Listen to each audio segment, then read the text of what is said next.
Happy Valentine's mga ka-gym gala, okay? Kitang-kita natin ngayon ng napaka tahimik at napaka-peaceful na lugar. Dito tayo ngayon sa may barbecuehan area. Ayan, kung makikita ninyo, nagsidatingan na yung mga andito kumakain. Parami pa ng parami ang mga yan. Atin, iti-take out lang natin. Gawa ng sa bahay na tayo. Maganda sana dito kaso yung mga boys natin ay ayaw dito sa labas.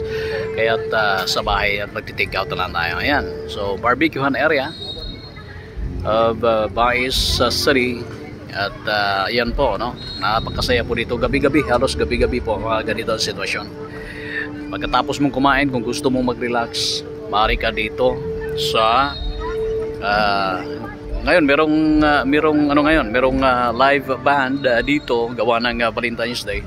Kung gusto mo ng tahimik din, maaari ka dito tumambay. Yan ang Rizal Park ng Bais. Napakalinis po, napakatahimik at talaga napakasarap mag-unwind dito habang nakikinig ka sa yan magaganda tugtugin na yan. At sa harap naman, no, ay nandyan yung tennis court.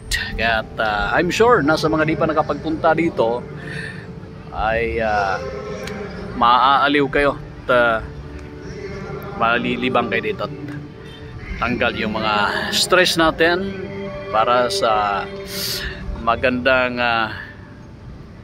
pagdating ng bukas. Magandang bukas. So again, sa lahat enjoy lang po natin yung ating mga